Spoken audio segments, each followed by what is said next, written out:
quality requirements for nitrogen as well as quantity requirements of the 1, 10, and 25-year storm events. This development plan proposes a stormwater wet retention pond to treat impervious surface for nitrogen and water quantity requirements to ensure stormwater requirements are met. No nitrogen offset payment will be required for the development of this subdivision, as the wet retention pond will reduce nitrogen under the 3.6 pounds per acre threshold. The site will be connected to the City of Raleigh public water and sewer system. I'm just going to go over the infrastructure for you. Good evening. So in terms of road and sidewalk improvements, Weston Road subdivision is located on the west side of Weston Road, north of Curtis Drive. And so along the development frontage, Weston Road will be improved to half of a Town of Garner minor collector street, which is 32 feet back of curb to back of curb within a 60-foot right-of-way. And the subdivision will have one access point off of Weston Road and will be served internally by the east-west extension of Quiet Refuge Lane and a north-south local street. The local street will stub to the vacant parcel to the north for future connection.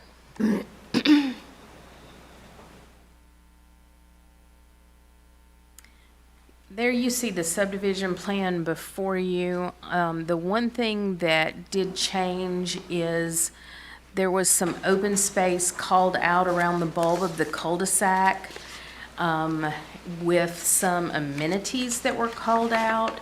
That was done in error by the applicant, so we did get that corrected today, and that was removed from the open space calculation.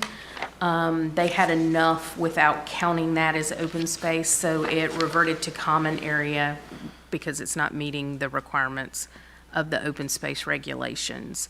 So that will be common area down there where the mail kiosk is, that will be maintained by the HOA.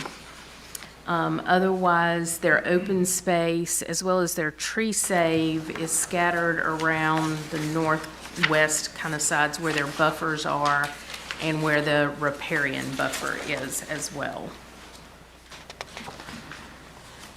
Street lighting has been evaluated by the engineering department as part of this subdivision plan submission.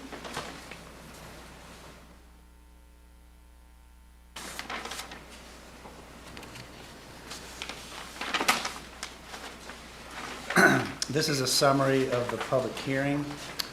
At the public hearing, the council had a question about Quiet Refuge Lane from Weston Ridge subdivision, if that was going to be extended over to Weston Road, and the answer is yes. There was also a question who would pay for the extension, and that would be at the developer's cost. And there was also a question if there was a required buffer along the property lines, and there would be a buffer along the southwest boundary where it adjoins an existing apartment multifamily use. There were no questions from the public. Consistency of request. When considering a rezoning request, the Planning Commission is required by state statute to make a written recommendation regarding the consistency of the zoning proposal with the town's current comprehensive plan and other applicable adopted plans. A determination of inconsistency with the plan does not preclude a rezoning request from being found to be reasonable. In those cases where the request is deemed inconsistent yet reasonable, an amendment to the comprehensive plan is automatically made upon approval of the request. So going over the comprehensive plan, this is the future land use map, and the designation for this area is medium density residential. And the recommended density range is 2.5 to 5 units an acre. The recommended land uses for this category would include single-family, duplex, triplex, quadruplex, or townhome-style developments. The proposed density is a little under This range at a proposed 2.1 units per acre. And a lot of this is due to the fact that there's riparian buffers on the site, which takes away a lot of the buildable area. While it's inconsistent with the density range, the request, the proposed use is consistent with the recommended uses. So this is a single-family subdivision, and single-family is a recommended land use. The Garner Transportation Plan, it is consistent. The transportation plan calls for an east-west collector from West Garner Road over to Weston Road, and this development will extend or make the extension of Quiet Refuge Lane from Weston Ridge subdivision over to Weston Road.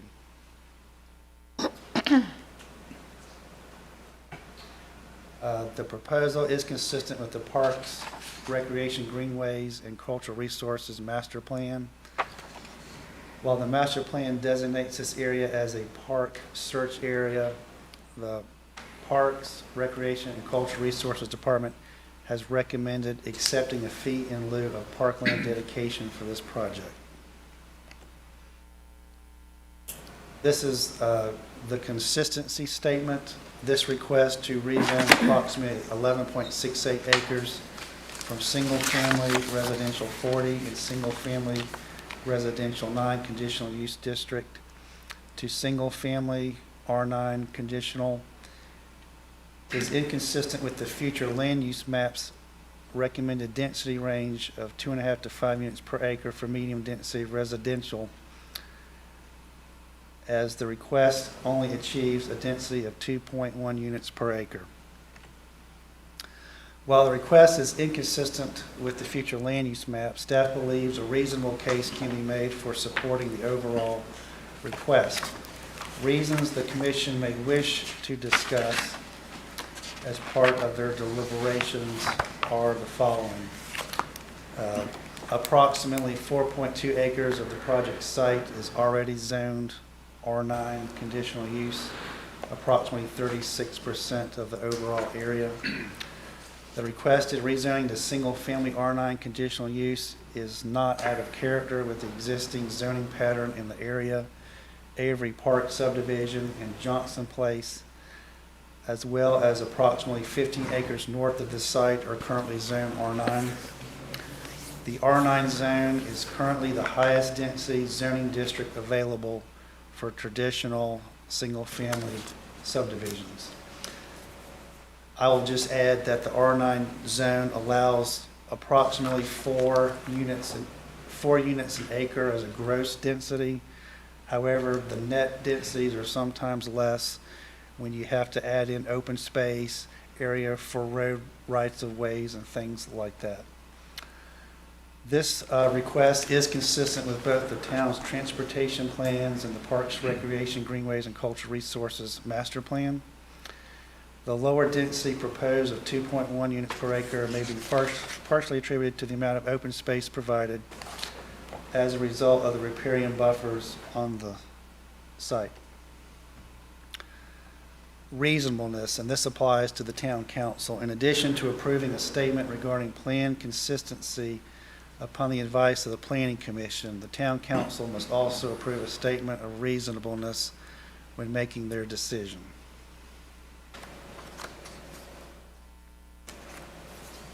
Staff recommendation. Despite the identified inconsistencies, staff supports the request but encourages the commission to identify specific reasons for either agreeing or disagreeing with the staff recommendation.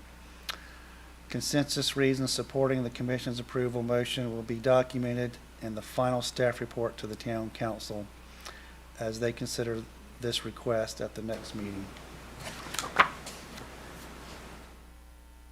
This is the recommended motion. I move that the Planning Commission accept the consistency statement detailed in Section 5 of this report as their own written recommendation regarding the consistency of the request with the town's adopted land use plans, and recommend approval of CZSB SP 20-08 to the town council. If the motion is not to accept staff's statement of consistency, please refer to your staff report for further instructions. And that concludes our presentation, and we're happy to answer any questions, and the applicant is here as well. All right, thank you, Mr. Bamford. If commission has no objections, we'd like to hear from the applicant before we open up for discussions. So if the applicant would like to say anything or speak to the commission, we'll be happy to hear it. If not, we can. And please state your name and address for the record. Good evening. My name is Jim Middleton. I'm the Director of Land Acquisition and Development for Habitat for Humanity of Wake County.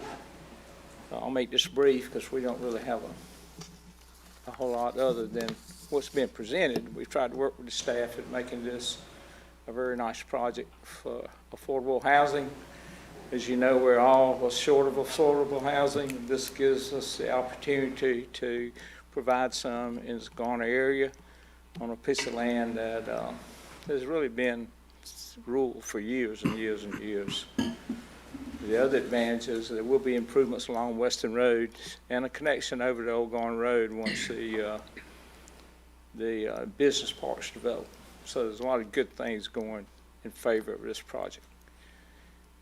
Some of you may be familiar with the recently completed project we did on Johnson Street. At the very north end of Johnson Street, we built 16 single-family detached homes, and we finished last year. And I would urge any of you, we did have a home, we did put a home in the parade over there. Some of you may have gone and seen it while it was in the parade, but these homes will be very similar. We'll use the same plans pretty much. So I'm here to answer any questions you might have. We appreciate your consideration. All right, thank you, sir. Appreciate it. All right, with that, I will open it up for questions of staff or of the applicant. I have a question. At the meeting summary, the neighborhood meeting summary, question number 3 is answered, and it said, this might be a minor point, but this will be Town of Garner Water and Sewer. I presume that's Raleigh Water and Sewer?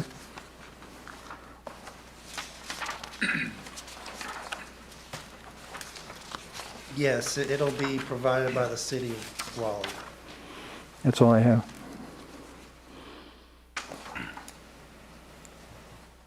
I have some questions. Please. Okay, so the question 4 are the same and the same thing. It says, so I guess this area is septic, right, because it's rural, and some of the neighboring houses want to get onto the city of Raleigh.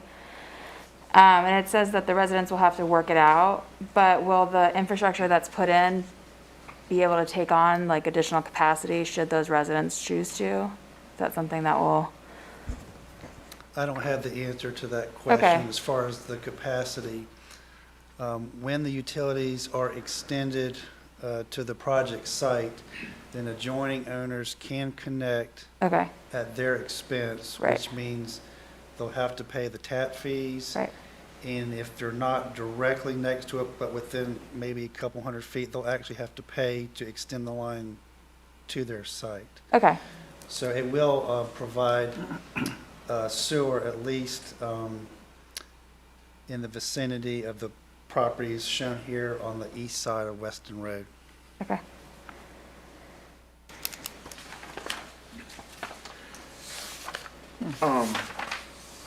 In section 6, under the consistency statement,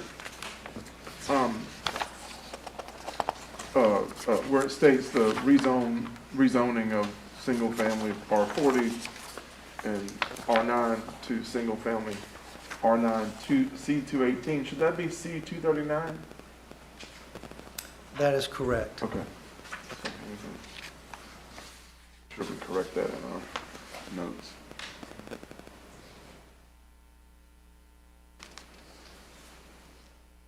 All yours. Any other questions? I've got a few. Please go ahead. Okay. The playground, is that what you were saying? That's not going to be that's not considered the open space? Is that or the near place? I think it showed as a playground on the site plans. It does, Okay. and that's That's what what you're has talking been about. removed. Okay. It's been changed to common area rather than open space Right. because those improvements were Right. removed from the site plan.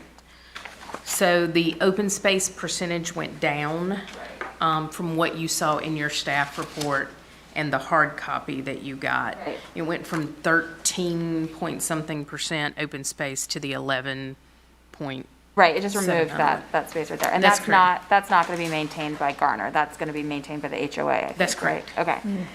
And then my last question was just about it looks like we called for a greenway in this area based on our Parks and Recreation plan. That's what it says under the consistency, but we're not getting it. They're gonna pay a fee. I can offer some clarification on that.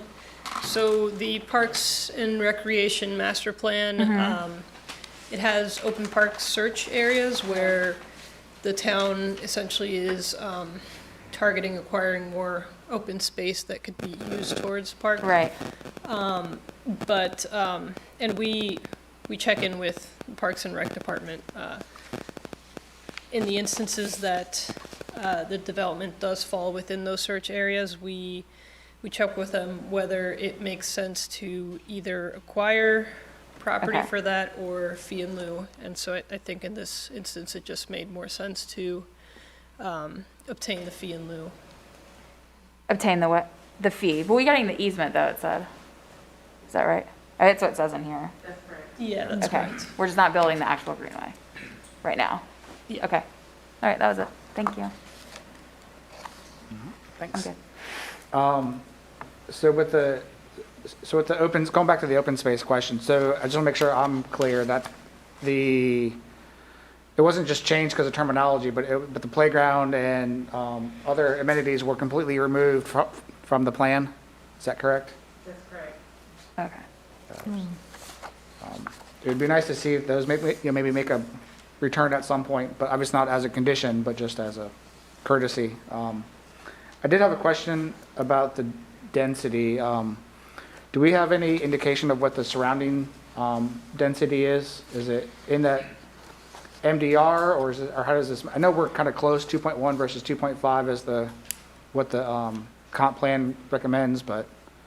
Sure, I did look at that. I don't remember the exact numbers, but some of the surrounding subdivisions were at a little higher density between 2.5 to 3 units an acre. So they were a little bit higher, but not much. Okay.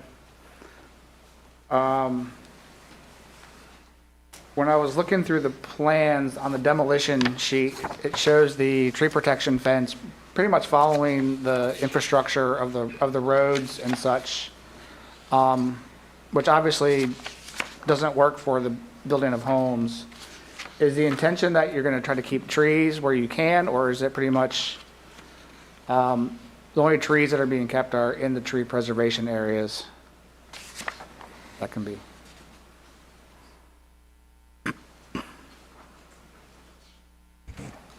Yeah, that's a question for the applicant. I had a question about where the TPF was myself, but that it does protect the areas that we require the TPF to protect. So I don't know what the logic was of where they ran it kind of through the lots. Right. It I'm kind not of sure what follows the I'm about. road network. Correct. So I'll let the applicant answer that one. Bobby Bell with Bass, Nixon, and Kennedy. This is a preliminary plan, and we're not really working a lot off the vertical yet. When you get into construction drawings, you start seeing exactly what is impacted.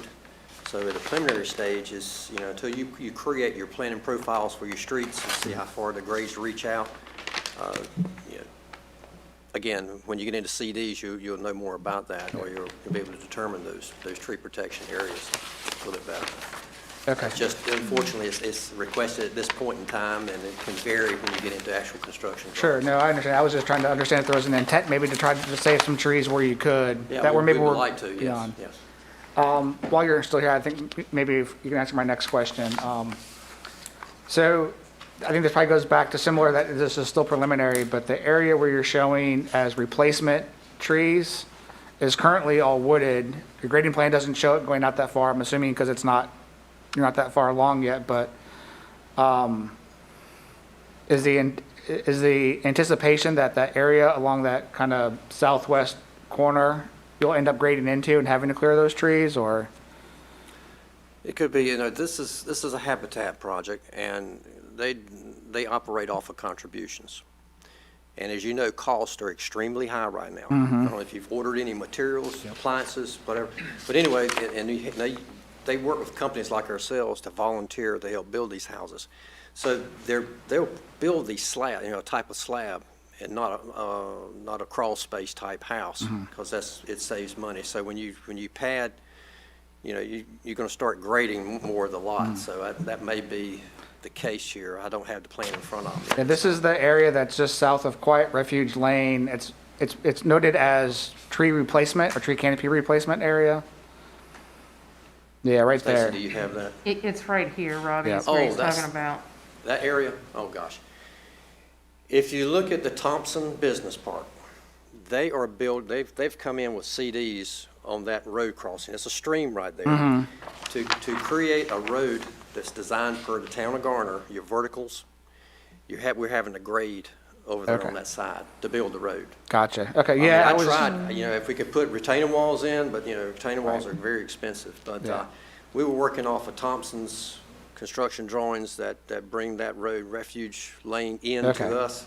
So we were working off of their drawings and tying that Gotcha. in. Okay, yeah, that makes sense. Just going back to the cost thing, it's always Yeah. cheaper and better to keep existing trees than have to plant back new trees. I've worked on a project where we had to put back a ton of trees and it was not pretty, so. Yeah, well, this is the town standards on road Yep. construction is driving this right here, so. All right, and I have one more, this is a comment more than a question. In your landscape plan, please find a substitution for the ligustrum that is presented in there. Ligustrum is an invasive species, also a poisonous species. So if you could find a substitution for that, I'd be appreciative. That was all the questions I had for staff or the applicant. Any further questions? Mr. Chairman, I have a comment or two. Looking at this, I just want to make my comment here for maybe town's consideration as well as the applicant's consideration. For me personally, I would like to see maybe a higher density, and that maybe a higher density, it kind of matches the surrounding areas too, because it appears that there are some apartments in the area. And again, in my mind of thinking, we're trying to maximize living spaces for families and individuals. And I would like to see higher density, as well as not eliminating the pockets. It's really hard for people to get some exercise these days to be healthy. And I believe the in lieu should be acceptable as well. However, I do have a little bit concern about the common area, and that. Can you describe to me a little bit about the common area, what some of the amenities there are, or it's just an open space, as well as maybe some of the open spaces? Are there any trails back there for people to be active, for them to kind of go for a walk? Anything of that in the thinking or in the planning? There is not currently on this plan. The open space is their environmentally sensitive areas, and the common area will serve as an open space, but it doesn't qualify for open space credit under the ordinance. So it will be a green area, but there will not be a trail or an amenity as such in that common area. Yeah, again, I would advocate for the pocket park to be installed instead of the in lieu for the common area. It's just that nowadays it's really important for kids to have exercise and for them to have those equipments to jump on and to play on. My son and I went to the Panthers Park, which was recently installed over there by Barwell Road, and he really liked it. And so I'm just making a comment that maybe there may be some consideration to have a park in there with some actual playground equipment. Because again, we're trying to make everything really small and condensed. We need to provide an outlet for the kids to have some activity. Thank you.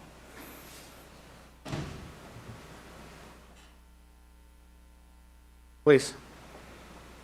I understand what you're saying and your concern, but you got to remember, a lot of times the shape of the property determines what you can and can't do on it. And in this particular case, it's really a convoluted shape because you got to put your streets in there to make lots work on both sides. And so there really wasn't an ability to put any kind of long trail in there. But you do have sidewalk along Western Road, and then when it intersects the road perpendicular to it, there'll be sidewalks there. So there'll be walking opportunities, obviously, on those.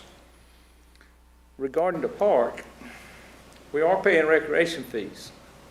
So that's the fee that we're having to pay. They'll go with park somewhere. Hopefully, and sometime in the future, they'll be in this neighborhood. But in trying to keep houses affordable, not only does the park itself cost money, then the homeowners association has got to maintain it. And that just drives up their homeowners association dues, which they're all wrestling with now when you've got a very intense type development that has a lot of maintenance to it. So for those reasons, we ask not to have that. I will point out, and the town already knows this, I'm sure, there's a large tract north of us that would make an ideal park on part of it if the town were able at some point in the future to acquire a portion of it and put it there. That's a large vacant tract that exists now along Western Road.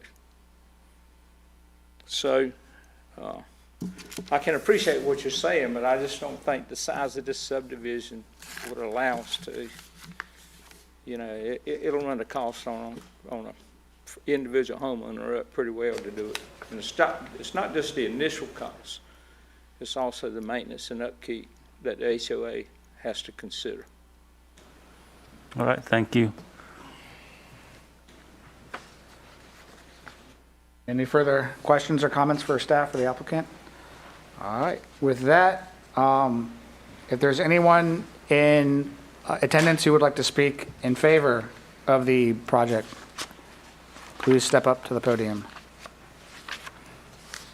All right, seeing none, if there's anyone in attendance who would like to speak in opposition of the project, please step to the podium. All right. Seeing none, we'll bring it back to the commission. Public discussion is closed on this case. So that we have something to discuss, is there a motion on the floor? I move that the Planning Commission accept the consistency statement detailed in Section 5 of this report as their own written recommendation regarding the consistency of the request with the town's adopted land use plans and recommend approval of CZSB 2008 to the Town Council. Thank you. Do we have a? I'll second that. All right, we have a motion and we have a second. Are there any comments or discussion before we take a vote? Mr. Chairman, it says Section 5 of this report. I believe looking at this, Section 5 was the subdivision plan summary.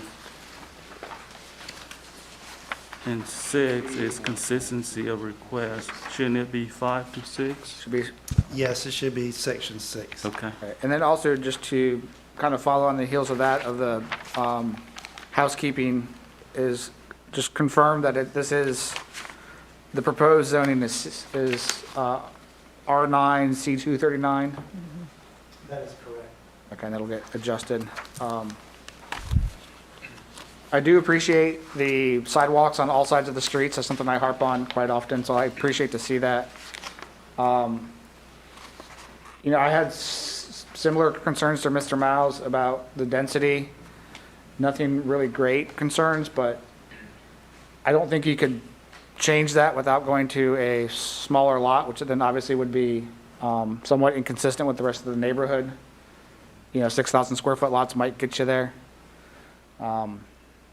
But I just wanted to kind of address those things before we move further. I'd like to thank Habitat for working to provide housing that is affordable for our community, and also creating a character that will fit into our existing Garner plan. So I think it's really important, especially where we are right now. All right, hearing no more discussion, I think we're ready for a vote. Mr. Chair, the motion on the floor is to accept the presented consistency statement and to recommend approval to Town Council of CZSB 2008. I will call the roll. Gina Avent. Aye. John Blasco. Aye.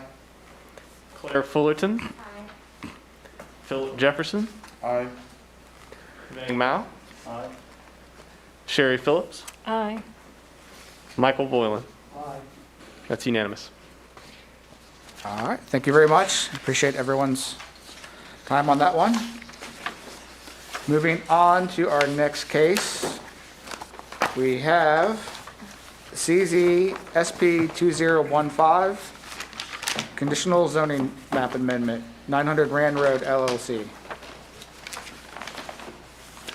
And for those who may not be in the know, that is the VA hospital that we've heard quite a bit about in recent weeks. Mr. Chairman, members of the commission, this is CZSP 20-15. This is a conditional zoning with a site plan attached. The property is located on Rand Road and also NC 50. The size of the property is approximately 16.45 acres. The request is to rezone from community retail general use and single-family R40 to community retail conditional district 240 for the development of 250,242 square feet of commercial space with adjacent, within adjacent parking deck. The rezoning site is located on this vicinity map outlined in orange. Rand Road runs along the northern boundary of the property. The property has significant frontage along Benson Road, and the property also has frontage along Arbor Green Drive. To the west is the school site. Directly to the east, we have some flood zone area that is, so most of the property on the east side will not be developed. To the north, we have property in Wake County's jurisdiction. This is in a protected watershed, so development is restricted on the north side of Rand Road. To the south, we have a vacant site, currently zoned office for office use. And Arbor Green subdivision is located southwest and west of the project site. This is a Google Street view looking north on Benson Road. Arbor Green Drive is located here to the left with the project and rezoning site here. This map shows the existing zoning in this area of Garner. The project rezoning boundary is outlined in orange. Approximately 89% of the rezoning site, which is about 14.69 acres, are currently zoned community retail general use. Approximately 11% of the rezoning site, or 1.76 acres, are currently zoned R40. Across the street to the east, we do have heavy service business zoning, heavy commercial, which is the dark red. And then a little farther east, we have R40 zoning, primarily on the sites that are in the flood zone. To the south, we have office and institutional zoning on a vacant piece of land on the southwest corner of 50 and Arbor Green Drive. Arbor Green subdivision is zoned R12. The school site is zoned multifamily 1, directly to the west. We do have a few pockets of R40 low-density residential zoning on some acre lots in this area. And to the north of Rand Road, that is in Wake County, and I believe that might be zoned R80 watershed. And again, north of Rand Road is in a protected watershed for Lake Benson. This is a rezoning history for this area of Garner.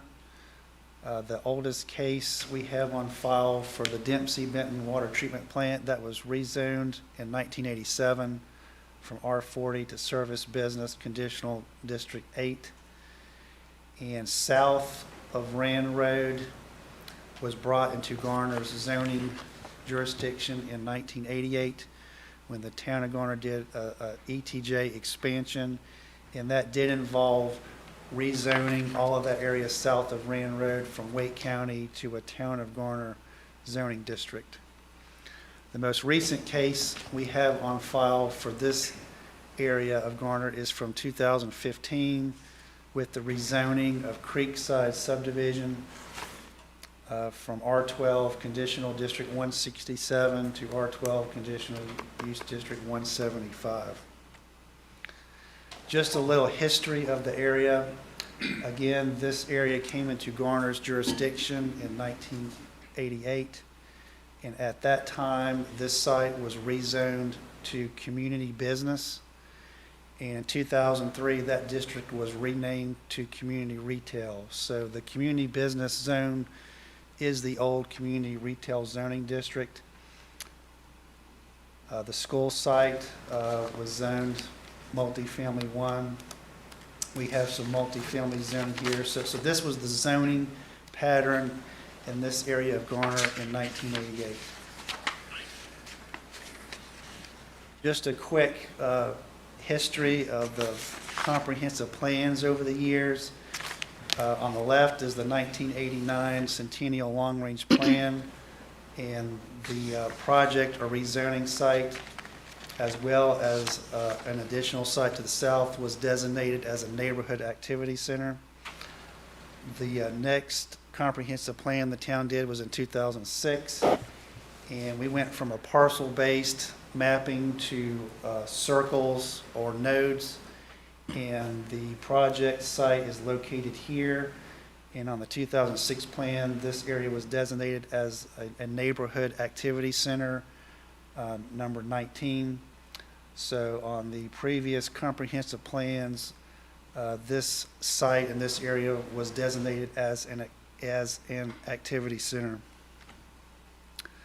Going over the existing zoning, a large portion of the site is currently zoned community retail general use, which means all 52 uses are permissible on the site, and the complete list of those uses are in your staff report. A smaller area of the project rezoning site is currently zoned R40, and that is there are 23 uses permissible in the R40 district, including single-family, modular, double-wide manufactured homes, schools, churches, solar farms, major utilities, and agricultural uses. So we just went over the existing zoning. The proposed zoning for the entire site is Community Retail Conditional Use District 237. So they're asking to rezone the entire site and put zoning or use limitations on the site. So they are requesting from a list of 52 down to a list of 37. On the proposed list of uses, we have uses under community service, uses under daycare, educational facilities and services, government facilities, uses under healthcare institutions, religious institutions, parks and open space, utilities, entertainment, specifically medical office and other office. So in our use table, for some reason, those two uses are under the entertainment category. Also proposed for the site are overnight accommodations, commercial parking, restaurants, and retail sales and service. So all those uses on the previous slides are the uses proposed to be permissible on the site out of the total list of 52 permissible uses.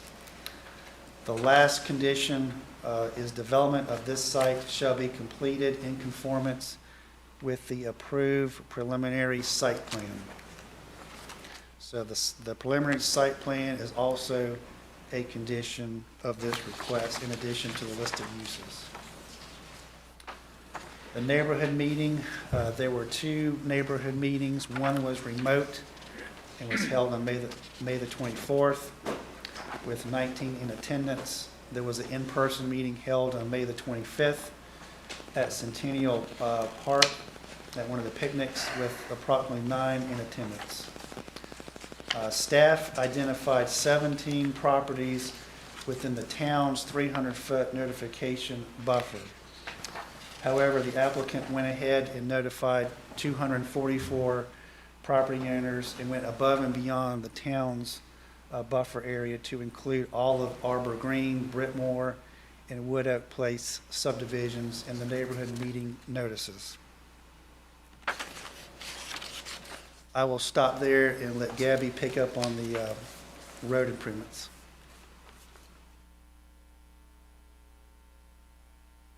So as part of this project, Benton Road will be widened on the development side to half of a town thoroughfare section, which is a 4-lane divided facility. On Rand Road, it will be widened on the development side to half of a major collector, which is a 3-lane divided facility. And along the property frontage, Arbor Green will be milled down to below the curb and repaved with full depth asphalt. And then along both Benson Road and Rand Road, a 10-foot multi-use path will be installed in lieu of a 5-foot sidewalk. The traffic impact analysis was required both by the town's UDO and NCDOT requirements, and that was completed in July 2020. NCDOT's congestion management unit found the following improvements necessary to be constructed by the developer, and these are in addition to the frontage widening along Benson Road and Rand Road, which are required as part of the UDO in accordance with the town's adopted transportation plan. So at Benson Road and the site access, they will construct an exclusive right turn lane in the southbound direction with 200 feet of storage. And they will stripe an exclusive northbound left turn lane with 200 feet of storage. At Benson Road at Arbor Green Drive, they will install a traffic signal at that intersection. A signal warrant analysis was completed which supported the traffic signal installation. They will also construct an exclusive eastbound left turn lane. At Arbor Green Drive and site access, they will construct an exclusive westbound right turn lane with 200 feet of storage and an eastbound left turn lane shared with through movement for ingress. at Benson Road and Timber Drive. Early on, this off-site improvement was identified that would require the applicant to restripe the northbound right turn lane to a shared through right turn lane and fill in gaps on Benson Road north of Timber Drive in order to provide 2 continuous through lanes from Timber Drive to New Rand Extension. However, there is a bonus allocation project that's being completed by NCDOT to complete this improvement, which would include the same improvements, so the applicant will be required to pay a fee in lieu for the improvement instead. So in terms of roads and access, there will be 3 driveways onto the site, a 3/4 access drive on Benson, excuse me, which will be a right in, right out, and a left in. There will be a right only drive on Rand Road, and there will be a full access, although signed and marked, for a 3/4 access drive on Arbor Green Drive with the right out restrictions in order to limit, or to prevent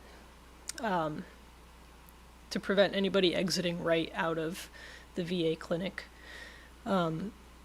And some major funded improvements in that area. There are 2 additional lanes in each direction that will be added to I-40 in between NC-42 and I-440, and NC-540 complete from NC-55 to I-40. So we wanted to put together these diagrams to provide a little bit more context for traffic volumes in that area and what we can expect going forward. So you see 3 diagrams here. The first one shows you the most recent traffic counts that are available through NCDOT from 2019. And you see estimated traffic between just north of Buffalo and going down to Cleveland School Road. In the middle diagram, you see traffic projections for 2025, at which point the I-40 widening and 540 complete project will be fully built out. And then on the third diagram, you see projected traffic volumes for 2035, at which point NC-50 should be widened to a 4-lane section, and I say should because, as always, that is subject to funding. And so the main thing that we wanted to point out here is that, as you will see, based on existing conditions, the majority of the traffic seems to be is heavier north of Rand Road with lighter volumes south of Rand Road. But in 2025, with the completion of I-40 widening and 540, you'll notice that while there are still higher volumes north of Rand Road, that difference in the split is less significant. So what that indicates to us is that some of that load will be lightened, at least from the northern portion, because we expect that heavier traffic volumes will be traveling south once I-40 widening and 540 are complete. And then you kind of see a continuation of that same pattern in 2035 conditions. So we just wanted to add a little bit of extra context for what we can expect from traffic in that area.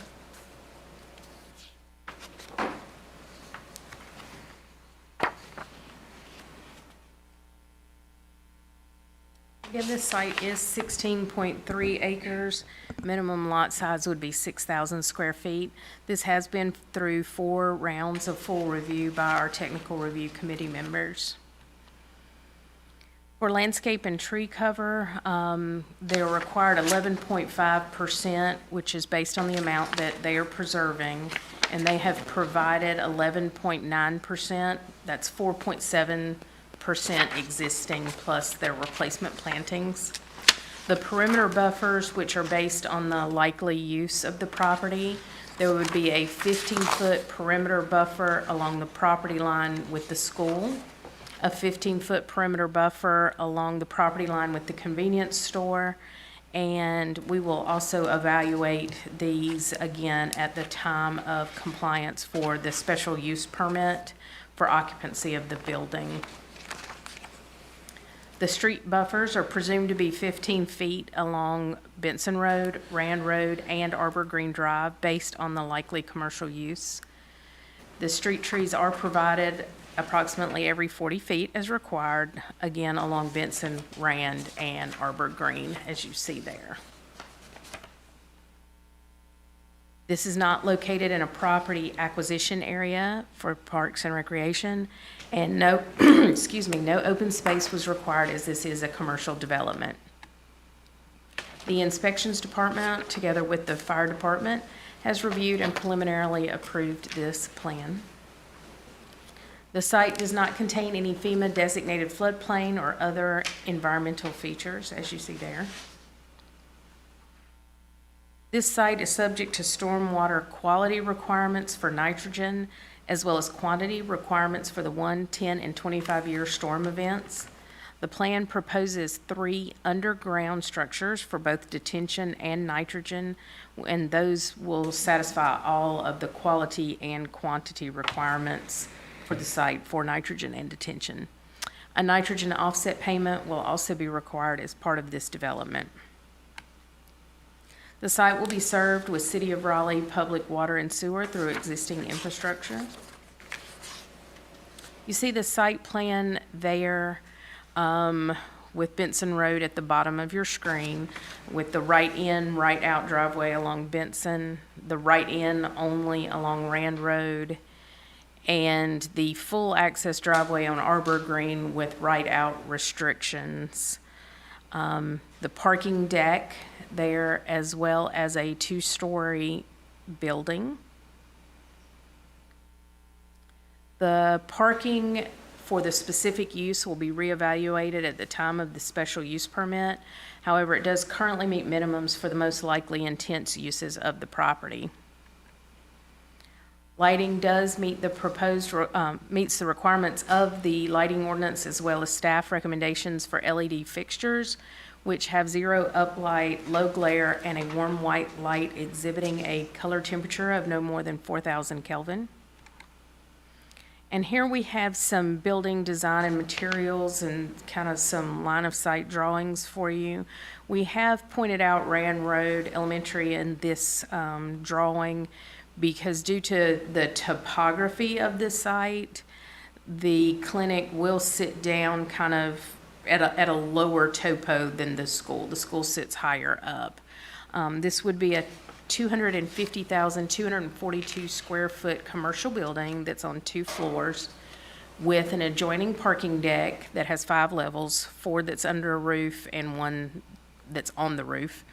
The exterior finishing materials will consist of brick for the most part and some stone veneer as well as some metal paneling and glass. And there's another vantage point from the parking deck side as well.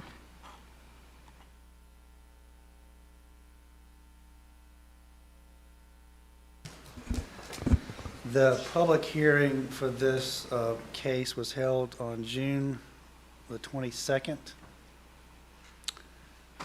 The applicant's representative provided highlights of the property and advised the project is being designated to accommodate future transit stops in response to a question from council.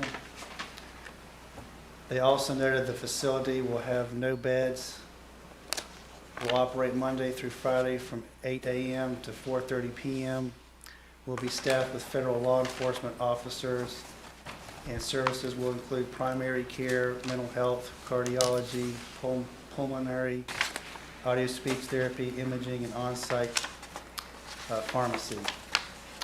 There was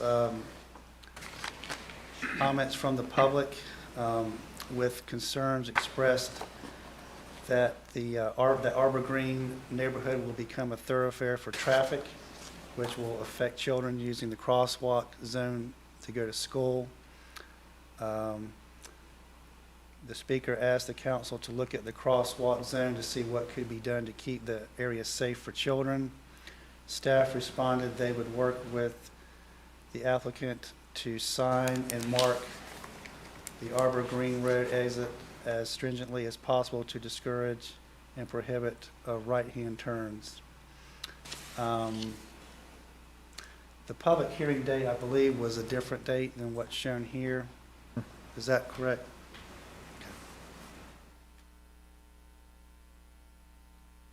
The town did receive several emails in advance of the public hearing, and these involved citizens that lived inside and outside the town's jurisdiction. There were concerns stated were regarding traffic congestion, commute times on NC 50, loss of woods, proximity of mental health clinics to elementary school, safety of the crosswalk zone, and construction activity affecting student learning. So these were some of the concerns we received by email. Consistency of the request. The Plan Commission is required by state statute to make a written recommendation regarding the consistency of the zoning proposal with the town's current comprehensive plan and other applicable adopted plans. A determination of inconsistency with the plan does not preclude a rezoning request from being found to be reasonable. In those cases where the request is deemed inconsistent yet reasonable, an amendment to the comprehensive plan is automatically made upon approval of the request. Going over the town's plans, this is the Garner Forward Future Land Use Map. The area is designated as a neighborhood commerce center, and this is a continuation of the previous comprehensive plans from 1989 and also 2006. For a neighborhood commerce center, the plan recommends a mix of retail sales, service, convenience stores, restaurants, offices as examples. The proposed use is an allowable use in the commercial zoning district that would be compatible with this neighborhood commerce center designation. So for the future land use map, the request is consistent. It is also consistent with the Garner transportation plans. The plan calls for NC 50 to be widened to a 4-lane divided thoroughfare and Rand Road to be widened to a 3-lane minor thoroughfare. NC 50 is also highlighted for bicycle accommodations. Pedestrian facilities are recommended for both Rand Road and NC 50 frontages. Therefore, with the inclusion of the recommended widenings, sidewalk along Rand Road, and a side path along NC 50, these plans may be considered consistent with Garner's transportation plans. The request is also consistent with the Parks, Recreation, Greenways, and Cultural Resources Master Plan. This site is located at the edge of a park search area. However, non-residential sites are not subject to parkland dedication or fee and lieu requirements. The NC 50 corridor is identified as a greenway corridor with the inclusion of the side path along NC 50. These plans may be considered consistent with the master plan. Consistency statement. This request to rezone approximately 11.68 acres from single-family R40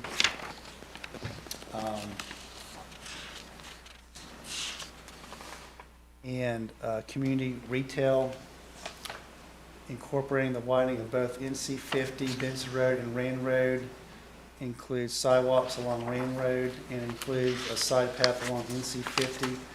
The proposed permitted uses are the typical mix of indoor uses customary to meeting the objectives of the neighborhood commerce center future land use category designation.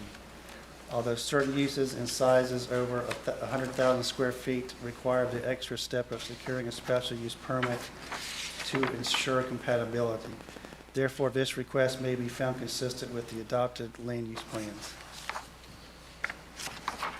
Reasonableness, and this applies to the town council when they go to the, when this goes back to council for a decision. The council must also approve a statement of reasonableness when making their decision. That concludes our presentation. We'll be happy to answer any questions, and the applicant is here as well. All right, thank you very much. Before we get to the applicant, any questions for staff? Yeah, so if I understand it, the town council's public hearing was what happened last week on August 2nd? Am I correct? That is correct. Okay, so the June 22nd date is not correct? That's correct. Okay. I have some questions. There was a slide, I think, where you showed like all the entrances and stuff on the transportation plan. This one? Okay. So why are we having full access on Arbor Green Drive?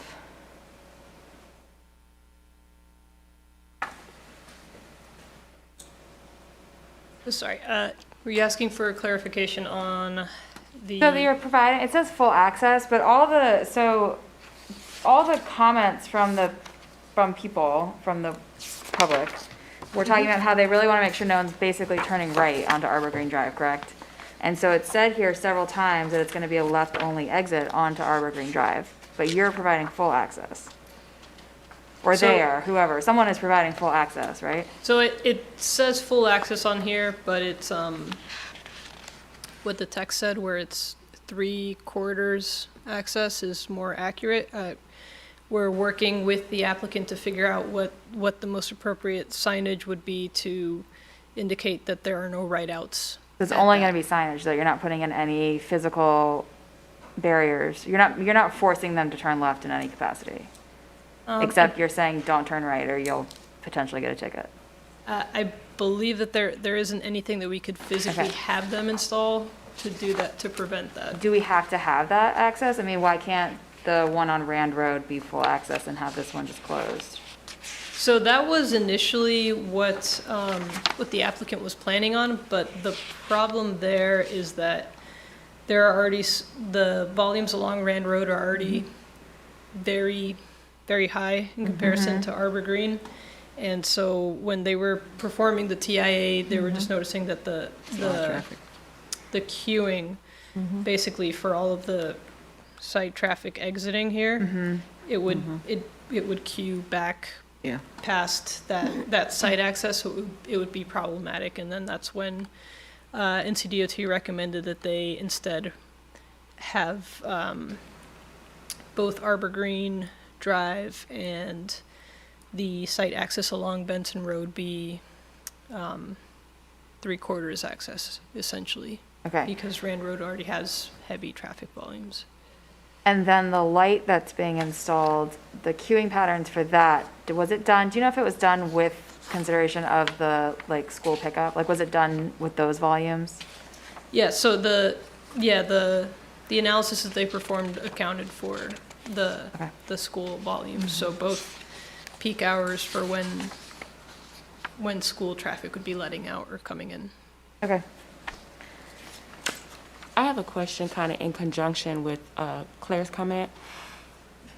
With the left-only sign, because you're talking about putting a sign up, right, to encourage people to go left only and not right.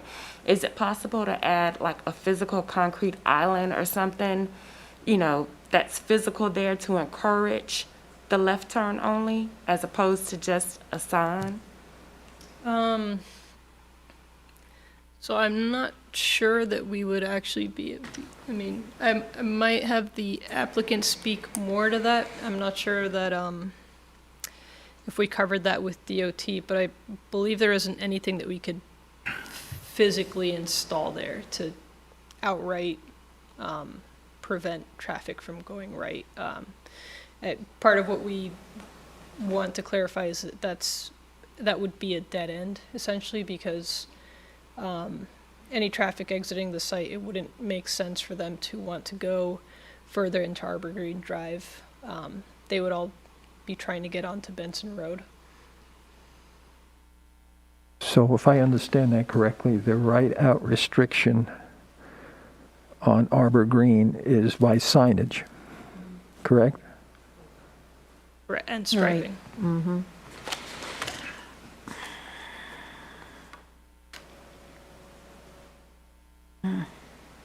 While we're on this page, I do have some comments, which is some questions. It appears to me that the traffic patterns is a little bit difficult to decipher versus what the congestion management has looked at and recommend some of the improvements on the roads. To me, it was just hard for me to follow, and that there were possibly some updates or traffic congestion said that they did not or they may not have the available information for them to look at all the turning movements. With that being said, if we look at this and we are traveling along Benson Road and we make a turn onto Rand Road and we are trying to come into the VA hospital at right there where it says right in only driveway, there is a monolithic island right there. So if we are traveling west on Rand Road, are we really discouraging people to make that turn into the VA hospital? It appears to me that if there is a monolithic island right there, it may cause some people to make a U-turn, and that will make the traffic pattern worse off than what it is, because they would have to wait. And as you guys mentioned, there is a very heavy traffic there already. So I'm just questioning the monolithic island and the striping, if something can be done, and do we want them to make that left turn onto the VA hospital? And if we do, the monolithic island, the way I look at it, it's going to cause some people to make left U-turns, and U-turns could be problematic. Right, so the reason that we asked them to put that island, initially they didn't have that in there, but in order to discourage that movement, we had them kind of curve this to make it clear that it's only supposed to be right-in turns. And then even with that, we were of the opinion that there would probably still be people trying to make that movement, even though it's, even if that driveway was designed in such a way that it made it clear that it wasn't. And so that's why we had them include just the actual concrete barrier to be able to fully ensure that nobody tries to pull that illegal move. That was the thinking behind that recommendation. Okay. So again, I would advise, or I would make a comment that maybe town staff and the applicant need to really look at some of the turning movements with the traffic congestion again, to make sure that everything's up to date and up to speed. Because like I said, I was having some difficulties looking at some of these, and it just did not quite make sense to me about how things are supposed to circulate around this facility. Because again, I think traffic congestion shows that will be a left turn and a right turn, but yet this drawing only shows in ingress only. So there are just some discrepancies and some things just doesn't appear to be clear. Right, so if you're referencing the TIA that was initially completed, that's because initially that was the plan, to have that be a right in, right out, and then that got revised going forward. So that's why you would have seen that diagram laid out differently. Is it possible to curve that driveway on Arbor Green to the left, like you're curving this one on Rand Road, to encourage left only?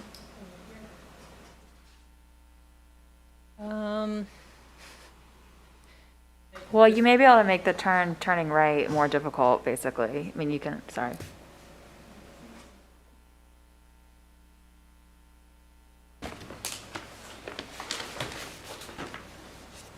Hi, Leah Harrison, Assistant Town Engineer. I think, from staff's perspective, we're willing to work with developer and their engineer to come up with the best option. Unfortunately, it's very hard to restrict a right turn without also restricting through traffic. So unlike a left turn where you can prevent, put something in the middle of the road to prevent a left turn, you can't do that the same way with a right turn without preventing anyone from going straight through as well, and we don't want to cut off access to that neighborhood. So I think it's possible to, provide some curvature to the drive to discourage. Will that prevent people from doing it if they're determined to? Probably not, but we can, between things like that and striping and signage, that's probably the best way to at least discourage it and limit the number of people who do go that way. For the most part, we would expect that there would be very little traffic leaving the VA that would want to go that direction, especially with the installation of the traffic signal on Arbor Green and Benson. That's likely going to be the easier way to get out and a more direct movement for most traffic. But yeah, we're willing to work with them to do whatever we can without restricting through traffic on that road.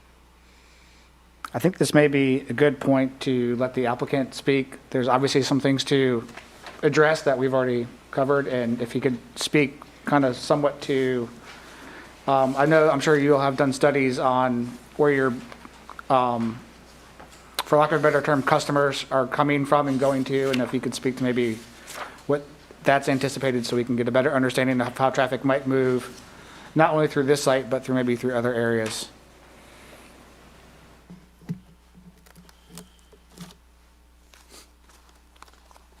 Good evening, Chair Belasco and members of the commission. My name is Toby Coleman. I'm with Smith Anderson Law Firm, 150 Fayetteville Street in Raleigh, here representing the applicant 900 Rand Road LLC and the similarly named but distinct owner of 900 Rand Land LLC. I'll sort of explain the ownership structure in a little bit. I'm here with a team of folks. In fact, most of the people in here that are remaining are with the VA and the site developer for this project. The site developer is Atriax PPG LLC, and their broader team includes, we've got civil engineers, we've got traffic engineers who can answer some of the traffic questions, and others. So this project is for the new Garner VA outpatient clinic. We do have some slides. I don't know if you need me to come over there, or if you guys want to handle that. But it's a project that's been years in the making.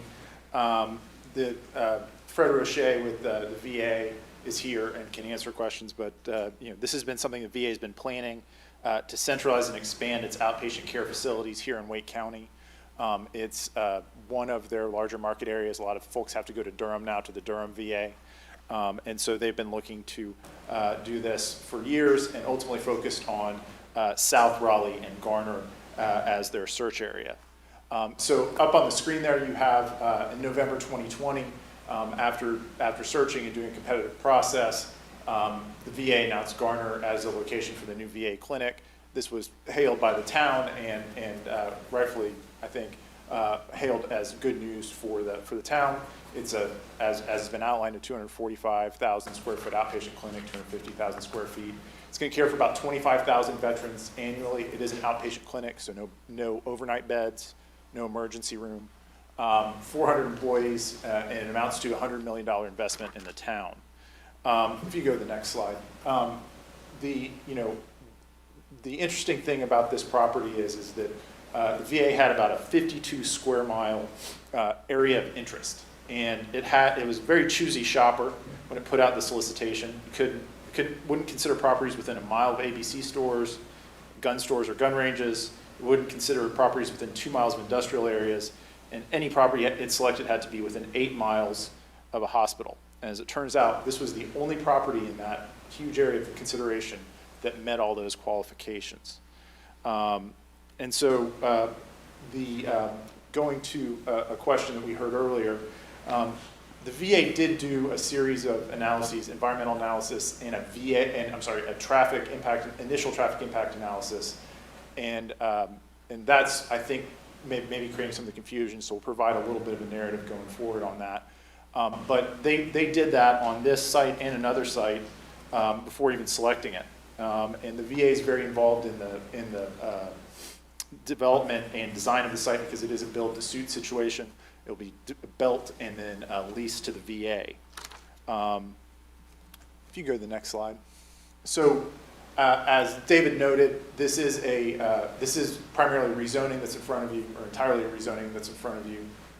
David said use number 89. I have 90 up on my slide, but 89 works for me. So about 89% of the site is already properly zoned for this clinic as community retail. And there's only about 1.7 acres of the site, those 3 parcels up on the north side where there's going to be a parking lot that are currently zoned R40 that need to be rezoned to CR. We went ahead, we didn't have to rezone the full property. We took staff's advice and did submit a conditional zoning request for the entire property. As David outlined, what that did was we allowed us to put in some restrictions on future uses. So, no apartments, no bars, no gas stations, vehicle repair, that sort of thing. It also, we also did agree to put in a provision that basically says development's going to be based on this site plan, and any future redevelopment of the site, which is inconsistent with this site plan, effectively has to go back to council. So, and presumably to y'all. So that does provide some restrictions, some assurances as to what's going to go in there. If you go to the next slide, David.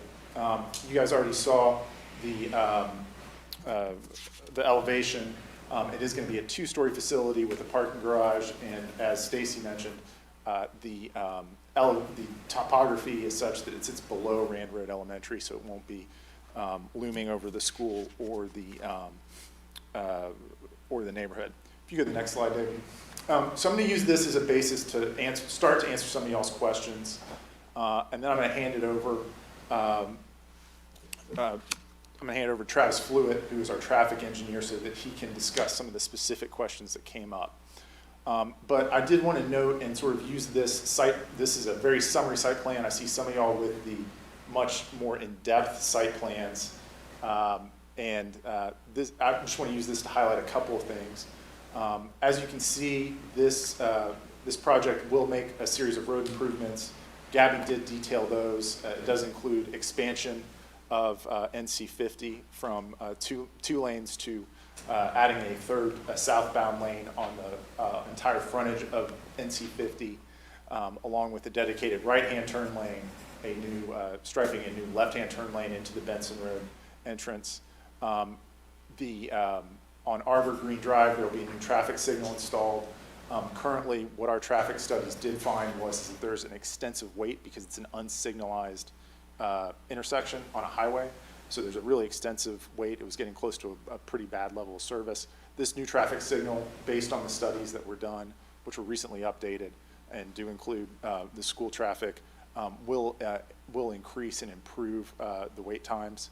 And it is estimated that the bulk of the traffic coming out of Arbor Green Drive will go towards NC 50.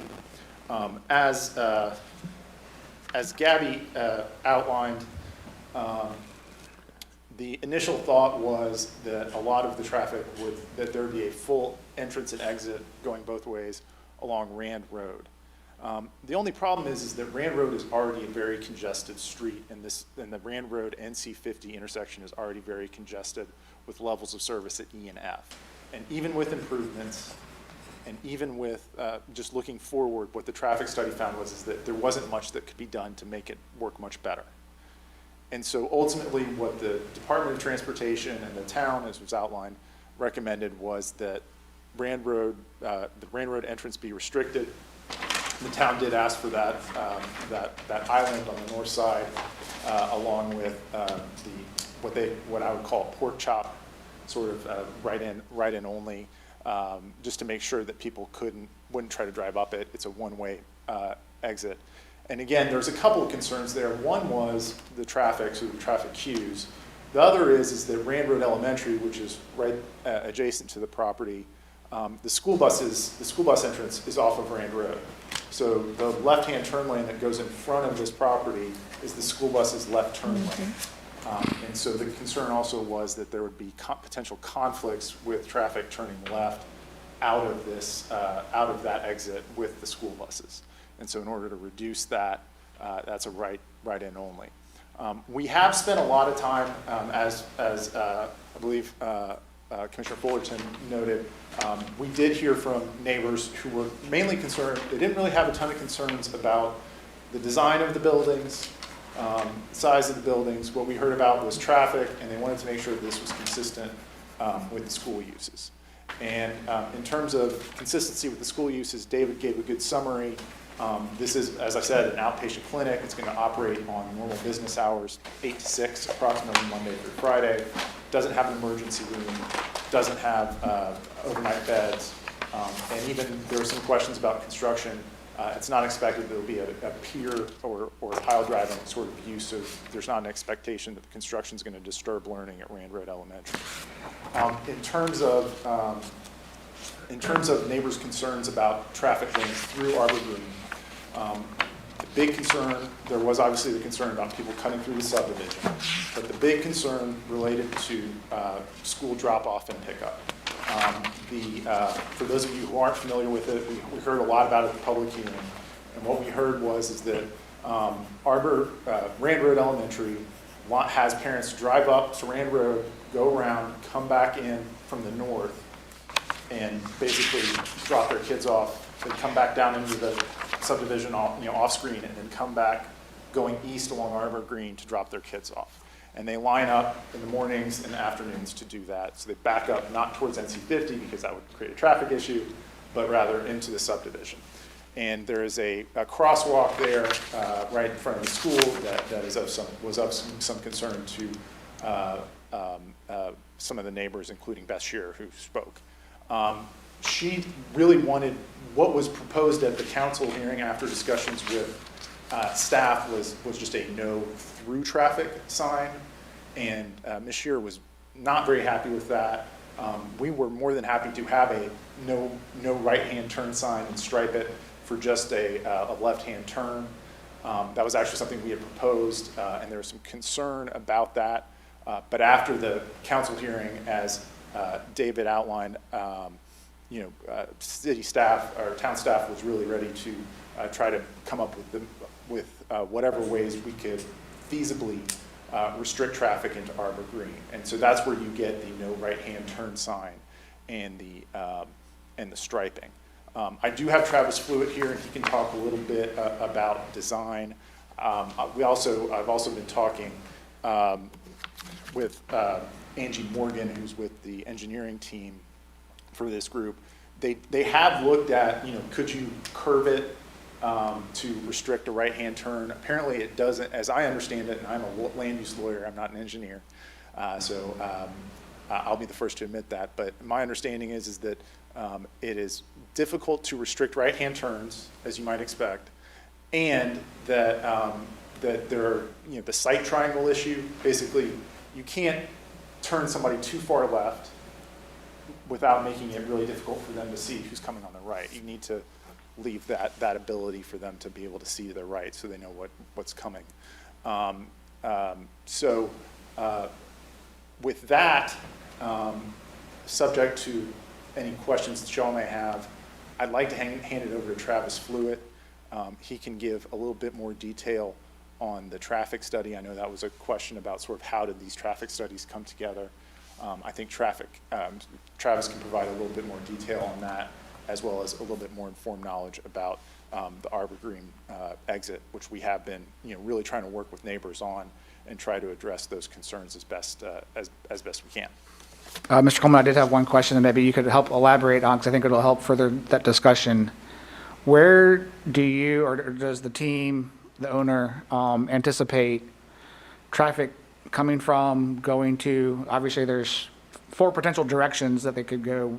What's the, can you elaborate a little bit more on where they're coming and going to and from? Travis, do you know off the top of your head, based on the traffic study? Is that something you can answer? Okay. I'll let Travis speak to that, because he obviously could probably say that in a little bit more chapter and verse. One last thing I forgot to mention. Thank you guys, I want to thank you all, and I want to thank the staff for allowing us to present to you tonight. I know that we had made a very unusual request to y'all for a special meeting. We understood that was a significant inconvenience for a volunteer board, and we are glad that that ultimately didn't have to happen and that we can get in front of y'all. The reason for that request, as you may have heard, is that this is on a relatively tight timeline to get this thing open in 2024, and during the winter it's very wet, it's very hard to do grading, there's extensive grading on this project, and so the concern was if we delay this until the September Planning Commission hearing, they may not be able to start work this fall if it gets approved. So I want to thank you all for your consideration. I know you all heard a lot about it and talked a lot about just simply scheduling the meetings. I want to thank staff for their hard work. I know that this was unusual for them to do such a quick turnaround because we did have the public hearing last week. So thank you. I'm going to hand it over to Travis.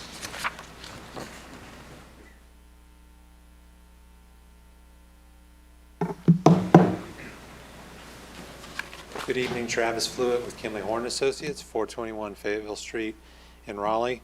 I have apparently trained Toby too well because while he's an attorney, he said almost everything that I was going to say. A couple of things regarding the question about where traffic is coming and going to. We expect, not exact numbers, but approximately 50 to 60% to and from the north on Benson Road up to the 440 North Raleigh, West Cary area, and then the rest kind of from Apex, Holly Springs into the south. A lot of that coming up 50, either from cutting from Cleveland Road. 540 is obviously going to be a big draw. Once that comes in, it's going to be a very easy way for people to get to and from Apex, Holly Springs, Fuquay, that area. So most of the traffic, there will be some that wants to go west, like on 1010. But the majority of it going to and from Benson Road. I think the traffic study assumed everything going to and from Benson Road to the north or south, just to be conservative, because we were expecting so little to and from the west on Rand Road, and NCDOT didn't ask them to study any intersections to the west. Toby kind of went over all the access points, why we ended up with right in only on Rand Road. Just, again, the queuing issues, the queues already extend past that driveway, so we don't want people trying to fight their way out across a queue of vehicles, hoping somebody's going to let them out, and then having poor visibility, trying to look to their right and not being able to see somebody coming from the right while trying to make a left. And again, with the bus, you can see the bus driveway just to the west of this driveway, and we didn't want people trying to turn left from that bus driveway into the site or out through that bus driveway with the left turn lane on Rand Road. So hence, limiting it to right in only was the much better and safer option. And then, again, we've talked about the access on Arbor Green. It is just very hard to prohibit right turns. We have a hard enough time prohibiting left turns. It's even harder with right turns. People get very creative. We're very open to exploring, working with staff, working with the neighborhood to explore all the options for a safe design. We do not want people going through the neighborhood either, but you may have the occasional veteran patient who lives in the neighborhood, or staff member, a nurse or somebody, doctor, living in that neighborhood, and they may want to make a right out, and if you angle it too much, they're still going to go around it but have to swing really wide into oncoming traffic, and that makes actually a less safe condition. So, but we are very open to working with staff to explore every option to make a safe condition, because we don't want people going that way either. We want them going to Benson. The last thing I mentioned is that there was a lot of back and forth with NCDOT. We went through several rounds of reviews on these different access configurations and different rounds of improvements at these intersections, as well as up at Timber Drive. But what staff has presented, both in terms of access and improvements, NCDOT has agreed to all of that. They concur with all of it. They are in concurrence with all of the access and improvements as presented. I'd be happy to answer any other questions. I have one question. Toby covered everything else. I have just a clarification question, and then I'll let the rest of the commission ask questions. The access kind of mid-site on Benson Road, is that a left? That's not a left out, is it? Or is no, it is not. It is a left in, right out. Okay. So anybody wanting to exit the site to go north will need to come out on Arbor Green, make the left on Arbor Green, and then we'll have the new signal to make a signalized left onto Benson going north. What was, I mean, if you could just go over one more time, what was the reasoning not to have a right out onto Rand Road? Is it because of the hill that's there that makes the visibility is tricky, or is it? It's just, with the traffic, amount of traffic already on Rand Road and the queuing, we didn't want to make it worse and add more traffic to a worse situation. And since we're installing the signal in Arbor Green, it's just a lot cleaner for people to get out that way. You know, that exit is already closer to the parking deck where most of the traffic is going to be coming to and from. So it just made a lot more sense. There's a lot less traffic on Arbor Green, so getting people out that way rather than having to fight their way into a queue. Sure. Okay. Yeah. I hope that as they get further along in design, they think through the signage, because I think those who are parked in that front lot, the natural inclination is not to go to the back of the site to leave. It's to go to either Rand Road or the mid Benson. So I hope there's adequate signage as they get to that excellent level. But, I'll stop speaking and let the rest of the commission ask any questions of applicant or staff. I have a question related to traffic. Based on the size of this facility and similar sized facilities that the VA already operates, what do you expect the daily average traffic flow to be? Let me see if I got that somewhere.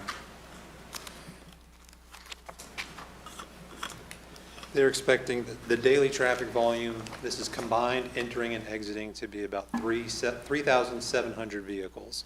So, do the math, 1,650 entering, 1,650 exiting over 24 hours. Wow.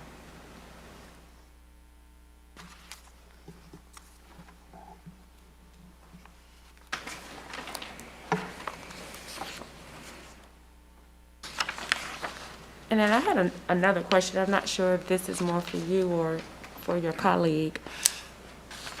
But the 3 parcels that are located on the north side, are houses currently there? Are they being removed? Are the houses still there? Okay. The houses are still there. They have been purchased. So they're owned by 900 Rand Land LLC. Long story short, as you might tell, they're related LLCs. It's the niceties of financing. But they were purchased as part of the overall purchase of this land, as part of the assemblage of this land. So those have all been purchased and will be demolished as part of the site grading and improvements. But the store was not? The store is not part of the site plan. The store will remain. Okay, great. And then I did just want to thank you all for including the multiple layers of barriers between your site and the school. I did notice on the drawings that there were, and I appreciate that. Thank you. Yeah, and we did hear about that, just to sort of double up on that, since I didn't mention it. There is both a retaining wall, because the topography, as we mentioned, there's a pretty significant drop, so there's actually a retaining wall. There's also a non-scalable fence on top of that retaining wall, along with a fairly decent amount of landscaping. So it provides a pretty significant physical barrier between the two sites. And then, as David noted, y'all might have heard it. If it were me, I probably would have not noticed it. But the VA doesn't just have security. They have uniformed federal police officers who are specifically trained to deal with VA patients and de-escalate. And so there were some questions about, what about safety? This is not, we don't expect that this is going to be an unsafe site in any way, but to the extent there is ever an event, they will have on-site, not just security, but federal police officers. And again, Fred Roche with the VA, who will be in charge of this facility, is here, should you guys have any questions about the facility itself. I just wanted to clarify something. This gentleman just behind me just made an excellent point. I said that was over a 24-hour period. This facility is not open 24 hours. Okay. It is open standard business hours of like 8 to 5. Yes. Yeah, so it's over that time period, not 24 hours. Okay. Very good. Thank you. A question. I just want to make sure I get this straight, because I thought I had it down, but now I'm wondering. If you are traveling north on Benson Road and you don't enter the facility via Arbor Green, does that new left turn lane patch on the map there mean that you can try and get in? Yes, sir. It does. Yes, you will be able to turn in. And that's get in as best you can. There won't be any signal or anything else. There will not be a signal there, but you will have gaps from the signal at the intersection of Rand. So the southbound traffic stops when the traffic on Rand Road goes. So that will give those people an opportunity to Okay. turn left. Okay, thanks.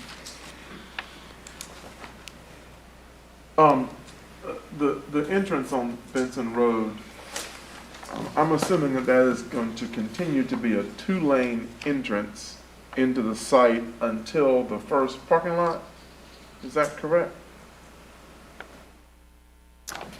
When, I guess my question is, when does that traffic coming into the site merge or not merge, or is the left side of that lane only a left turn into the parking lot on the south side? And is the right lane only a right entrance into the north side parking lot? Does that make sense? We're going to hand this over to Angie Morgan, who's a Sure. site designer. Angie Morgan, GLMV Architecture. Yeah, it'll be 2 lanes. The one off of Benson is 2 lanes. So it expands, I would say, when you go to exit where you have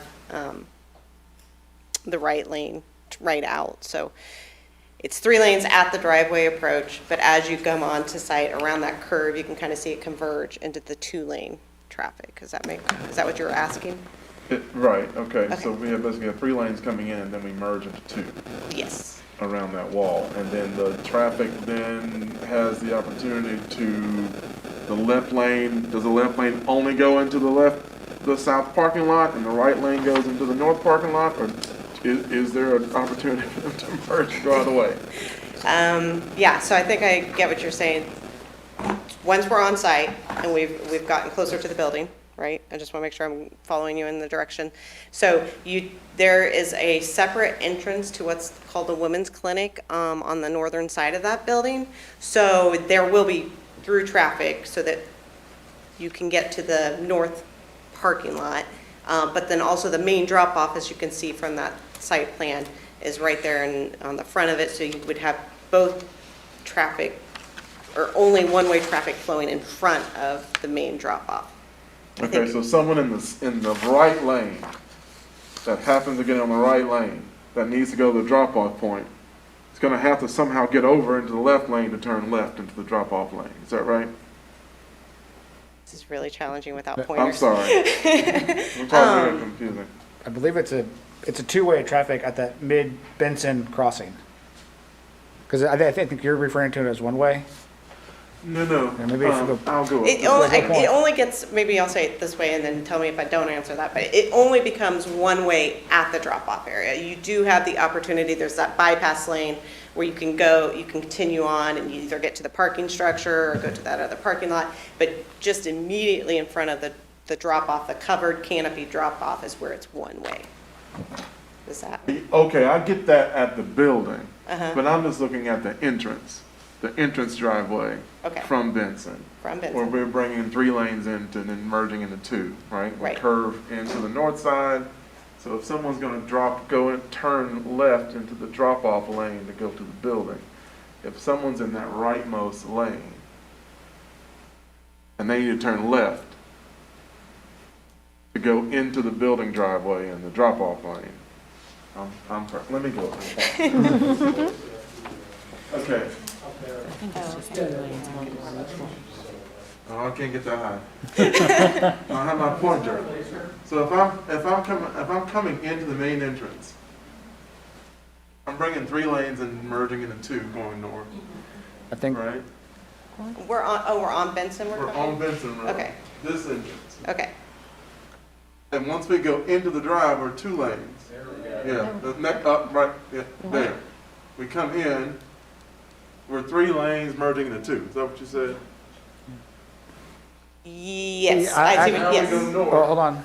Now we go north and we're 2 lanes only in. I think The merge The merge, occurs, right there. yes. okay, and then we turn left on the curve, so whoever's in the right lane now needs to get into the building entrance. They have to cross over into the left lane, I think right? it's like a, It's a two-way there. it's a three-way It's a stop. two-way. I mean, there's stop Each signs going there. one way. Is that what Okay, you're, okay, is so that what there's you're signage thinking? that really clarifies. I mean, like, it would be like a normal intersection, a T intersection. All right, and my question, the reason I'm asking that is because to make sure there's no backup on Benson Road for traffic kind of coming into that entrance. Yeah, so no, yeah, there's significant storage within, not only do we have the storage on Benson that we talked about already, the 200 feet, but we also have the storage built up. In fact, that's part of the reason why it curves, not only because of the grade, but we also were getting that storage built up into the approach itself too. Okay, But to clarify, it's 2 lanes coming in, 1 lane going out. At the entrance to Benson. At the entrance of Benson, Yes, yes. it's 2 coming in, 1 going out. Make sure that's 2 going clear. in, 1 going out, right? Yeah, okay. Right, okay, all right. So along that same entrance, in the landscape plan, we only seem to show planting on the roadway side, no planting along that retaining wall, is that right? Yeah, I mean, yeah, if that's what the landscape plan shows, that is probably consistent. Okay, so that's the entrance, really, to the facility. And so, this is showing it, I'm assuming is it a stone retaining wall, or is it a cast in place concrete? I'm not sure. But that's an entrance, and so I wonder what that looks like for a guest coming into the VA hospital. This is something that's supposed to be our facility is really upscale and, you noted somewhere in here, high technology and such, and so we come in and we see a concrete wall and that's it, no kind of way to invite people. So I would just throw that out as something to kind of look at before we finish the landscape plan and construction documents, to really think about how people perceive that entrance into the site, because I think that's a character of our neighborhood and of Garner, that we want to make it a pleasing entrance to people to want to be to go into the site. I'm not going to say anything else about the traffic turning lanes. That's been discussed a lot, and my same sentiments apply to those.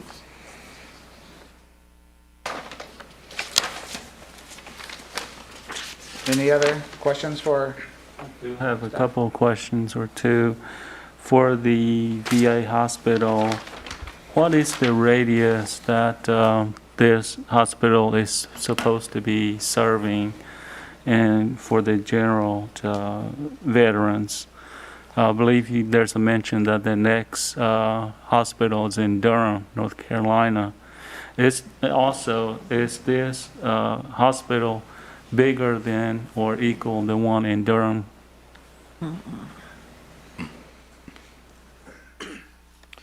Good evening. Fred Roche will be the administrator of this facility. So just to be clear, it's not a hospital. So again, no beds, no emergency room, no overnight stays. Durham VA Healthcare System is our parent facility. So it is much smaller than Durham. It will be our largest outpatient facility within our healthcare system. We have a sister facility that's about half the size of Greenville. And then right now, we currently have 3 what we call community-based outpatient clinics in the North Raleigh area, which was the premise for the request for this site several years ago, was with the plan to roll those sites into this facility. But because of demand, Wake County is either our first or second highest veteran population in our catchment area. We did open up earlier last year a site in Clayton. So we do have that site in Clayton. There is a proposal to keep one of the sites in North Raleigh, just because of not necessarily the the distance from those existing sites is no more than 11 miles, but because of the traffic and other things, it would probably roughly be about a half hour to 45-minute drive, depending on where you're coming from. So we still want to keep that market there as well.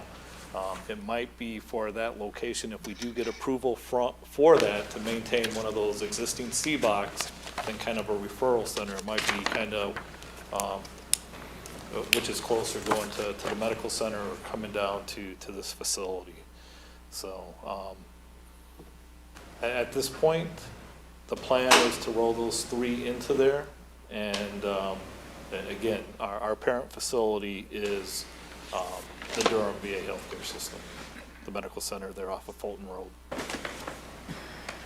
I think I was kind of going toward asking what is the radius that it serves, and that from what I can tell and from my observation, it appears that there isn't a lot of hotels right there in that vicinity to hold people that want to spend some additional time and overnight and wait for it to open and of that nature, as well as having a lot of convenience restaurants and of that nature. So our again, if this goes in, I think some of those things may come in here eventually in the long term.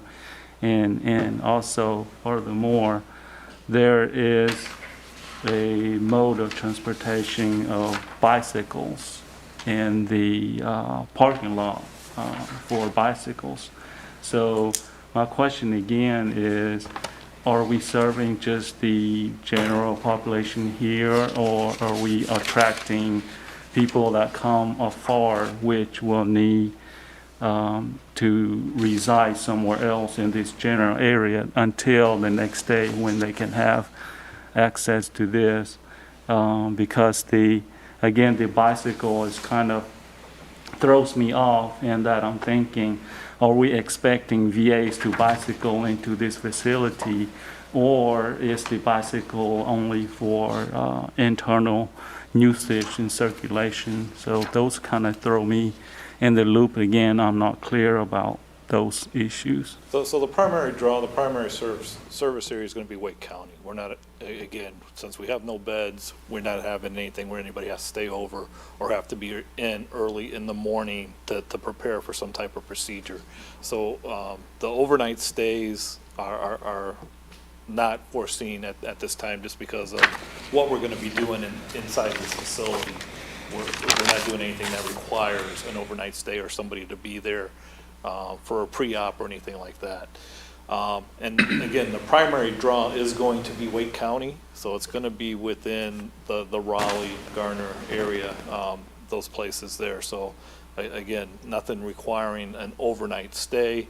As far as some of the amenities and being able to restaurants or things like that, we will have what we call a small canteen actually inside that facility for those that would need to grab something to eat or something like that, as well as one of the requirements, and I can't remember exactly what the distance was to have restaurants or other things available within the proximity of this facility. So again, the primary service area, the primary draw is going to be Wake County, maybe a little bit of the Clayton area, since we do have that clinic there. It may be closer for somebody to come we're going to have imaging there to come get an x-ray or a CT scan or something like that instead of driving into Durham. But again, nothing that's going to require a potential patient coming to need to stay overnight before coming in to have something done. If they're going to require something like that, they're going to go to our main medical center in Durham, and where they have appropriate facilities to handle that. Okay. Can you touch upon what I mentioned about the bicycle facilities? What is the need for those things? That I don't know. I'm just an administrator. I'm not an architect or engineer. I saw that. Just kind of threw me off. So I can give you a quick answer there. The VA is very interested in making sure that this is as accessible as possible. So the VA required this along with public transportation accessibility. So one of the things that's actually happening in connection with the development of this is that both the VA and Atriacs are working to also get public transportation in this part of town to serve this area. That was something that council was very interested in. It's something that the VA and Atriacs are very interested in, so we're working on that as well. So that's where the bicycles come from. It's part of, along with the 10-foot wide multi-use path, the goal is to provide access in a variety of modes.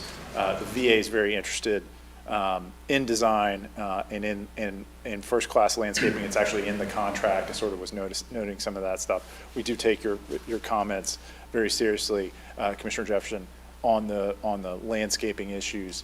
But I will just note that the VA has really guided a lot of the design and direction. They have a pretty extensive contract and have outlined that quite a bit. They drive a hard bargain over there at the VA for people who want to go for them. Is there any use of any sustainable technology, solar, anything that might be incorporated in the garage, the hardscape?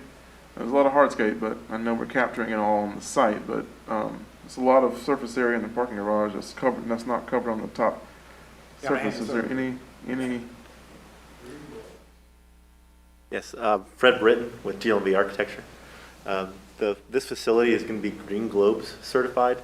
If you're familiar with any sustainability, it's a different LEED is probably what you're most familiar with. The core and shell parking structure of the site is 2 Green Globes out of 3. And long story short, we get points for multiple things, energy savings, central plant, lots of details in there. And then the interior is going to be 1 Green Globe certified for finishes. So the sustainability will be Green Globes. Okay. Any additional questions on that? Nope. Good. Thank you.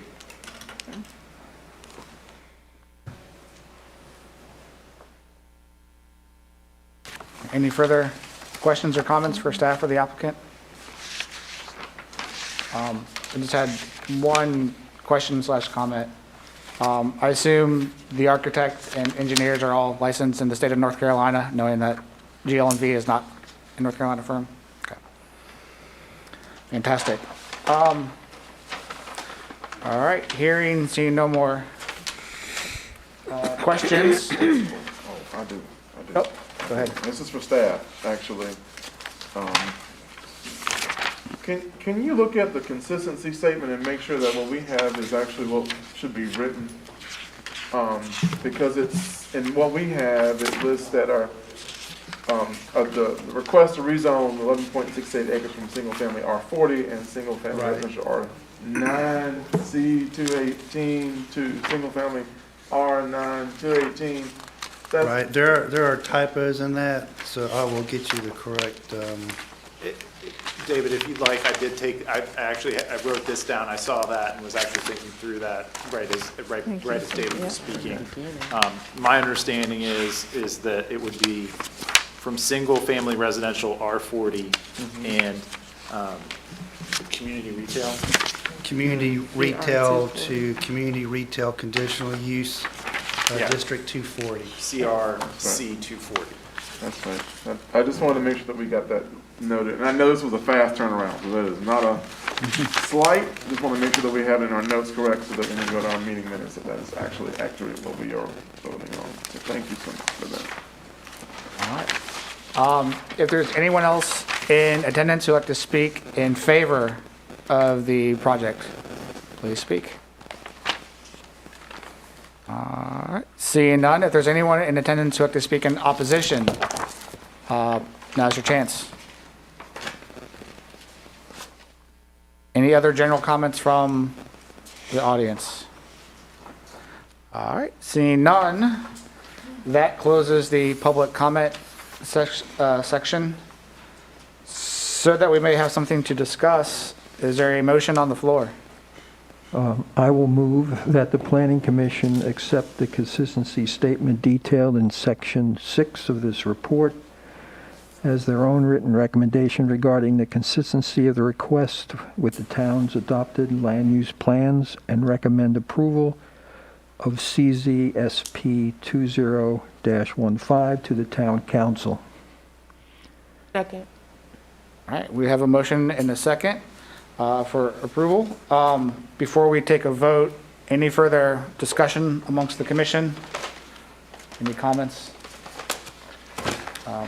I would just like to extend a thank you to the applicant for working very closely and diligently with the town in the Arbor Green neighborhood. I know there's a lot of concerns, and I know there's a lot of ideas out there. Some work, some don't. A lot of so trying to. These are important, and I also want to thank. I'm excited and happy the fact that we're bringing this type of facility into Garner to support our veterans. So I know that as a town, and I won't speak for the whole commission. I'll speak for Philip Jefferson, but I'm sure that it will probably follow along. Is that this is really important to provide as much support to our veterans in our area, and that town of Garner is doing that is very positive. All right. I think we're ready for a vote. Mr. Chair, the motion on the floor is to accept the consistency statement presented and corrected, and to recommend approval of CZSP 2015 to the town council. I will call the vote. Gina Avent?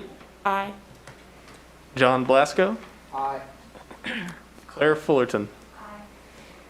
Philip Jefferson? Aye. Vang Mao? Aye. Sherry Phillips? Aye. Michael Boylan? Aye. It's unanimous. All right. Well, thank you, everybody. I much appreciate your time. And thanks for keeping it fairly brief. So with that, that takes us to our next spot on the agenda, report from the planning director, who is virtual, it appears. Unless David's going to give it.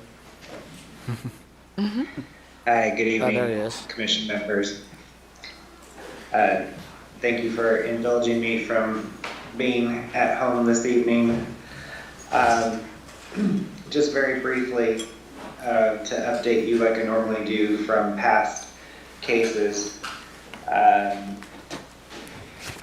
July 20th, council did approve 4 annexations for previously approved development. They also approved the special use permits for both phase 3 of the 70 Industrial Park, as well as for the Rainer Meadows apartments. On August 2nd, there was a presentation from the NC Turnpike Authority on Complete 540. So if you did not tune into that, but you're interested in 540 and the progress associated with that, please check out that recording either on Facebook or YouTube. We also did present the Sidewalk program that Gabby had put together on Sidewalk Prioritization. And at this time, we don't have any definitive time frame on that, but council is still in the throes of getting ready for the bond preparations. So the tool was very well received, and we'll see how hopefully that will be able to assist them with some of their immediate prioritization needs. But as soon as we have a little more direct direction from them, we'll probably be coming back to you for some more input on that. Gabby, I don't know if you had anything else that you wanted to share in relation to that, or if that was good. No, I mean, that's pretty much all we have right now. We did share with town council just a kind of a brief overview of the feedback that you all provided, and your rankings and how you sorted all the projects, so that information was relayed to them. And I thank you all for your time on that, because I know it was a lengthy list of sidewalk projects, so much appreciated. Yes, thank you very much. And the only other things that I have is we are planning to have our last, or potentially our last steering committee meeting for the UDO rewrite, at least the last one that will involve the consulting team on August 26th. That would be our normal Thursday meeting date. If for some reason that changes, I will let you know as soon as possible. I will be on vacation next week, so I hope to have all of that kind of wrapped up and make sure that we're ready to go. And then, again, just a courtesy reminder, we do have the joint session planned for August 31st. So please put that on, make sure that's on your calendar. Remember, work sessions begin at 6 p.m., not 7 p.m. So that is a little different. But we will be doing Stuart will be giving a presentation on another section of the UDO rewrite to the full boards. And that's all I have, Mr. Chairman. All right, sounds good. Thanks, Jeff. Thank you. Don't go too far. Okay, I won't. Next on the agenda is discussion with the Planning Commission. Any questions for Jeff? I did have two. One, you reminded me of the project with the apartments over there on 70 behind the mechanic, kind of by the, where they have those Christmas festivals, that big open track. You know what I'm talking about. Yes, you're getting ready. Yeah, that's it. I know there was a lot of discussion from the owner and the mechanic about the roadway improvements that were required along 70 and how it affected his business. I was just curious if there was any update on that process, and if he's been satisfied, or if there's still discussions, or. Yes, so that actually was resolved fairly quickly during that final discussion. After consulting with an attorney, they determined that, I'm sorry, it was actually his insurance company. The driveway, the way it's angled, was not directly in front of his property. And the fact that it could be used as an entrance was actually a liability because you would be basically making about a 120, 130 degree turn. And so his insurance company advised him that that particular access point should be closed. So he asked that that concern be removed from the table. And the discussion went on from there. I'm glad it was resolved in some way that hopefully everyone's happy. Could you give us a little update on the Purvis Street RFP process? There was a mention of it in a recent Town of Garner newsletter. The Purvis Street and Main Street, the mixed-use development next to the rec center. Yeah, I'm not sure who else is there in the audience, if there's anybody that's a little more up to speed on that than I. Hey, Jeff, I can address that. Good evening, Commission members. We are going to have a community meeting. I appreciate the question because we do have a community meeting coming up this Thursday night at the new Recreation Center, which opened yesterday. Today. Today. Get my days confused now. We've been there so long getting it open. But there's a community meeting about the development, and it'll be at the new Recreation Center, and that'll be from 5 to 7 with presentation at 5:30. And that gives an opportunity for community members to meet the developer, see the concepts for what they're proposing, and ask any questions and give any feedback that the developer can take back and use to further refine their proposal. So for anyone who's not familiar with what we're talking about, it is a parcel of land that is contiguous to our new recreation center, and the town has worked to start a public-private partnership for development of that site to provide residential units over retail and restaurant use. So that meeting is Thursday night. You said it's a 5:30 presentation, but open house otherwise? Yes. There's going to be 2 times we're presenting it, and I'll check my notes and confirm before we wrap up tonight. But I think that the presentation will be given at 5:30 and I think 6:30, but I'll double check that. Thank you, sir. That was all I had for questions? Anybody else? Any questions for Jeff? Seeing none, I guess we are done with you, Jeff. Appreciate it, as always. Thank you. All right. With that, I have nothing else left on the agenda, so unless there are any objections, I will